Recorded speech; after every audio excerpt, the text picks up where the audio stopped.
Агаарын бохирдол жирэмсэн их урагт нөлөөлөх нь. Жирэмсэн ихийн эрүүл мэндээс ургийн өсөлт ба ажилд бүрэн хамаардаг. Жирэмсэн их юун түрүүнд хүчил төрөгчөөр хангагдах нь чухал.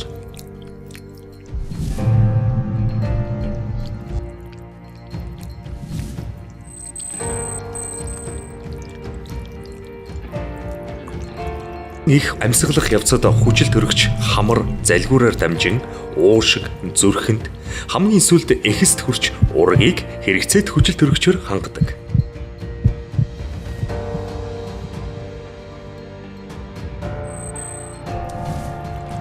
Энэ үйл явц эхийн амьсгалах мөч хүүхэнд зогсолтгүй үргэлжилдэг.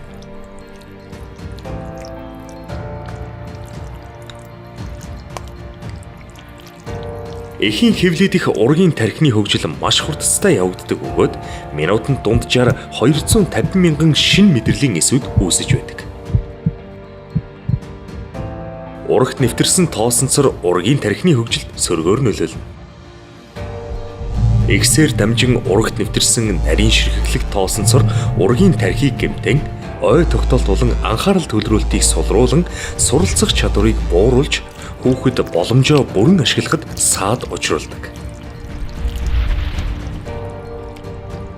Агаарын бохирдол нь өсөн боожиж буй урагт дараах байдлаар нөлөөлдөг. Ургийн өсөлт удаашрах, жим багтай төрөх, дутуу төрөх, зулбах, ДНК-ийн өөрчлөлт. Агаарын бохирдлоос хүүхдүүдэд хамгаалцгаая. Утаа их үед гадагш харахаас айлуулах зайлсхий. Зайлшгүй гарах тохиолдолд шүүлтүртэй амны халт хэрэгэл. Боломжтой бол хипа шүүлтүртэй агаар шүгч болон цонхны шүүлтүр ашигла. Амин дэм С, Е болон омега 3-аар баялаг хоол хүнс хэрэгэл.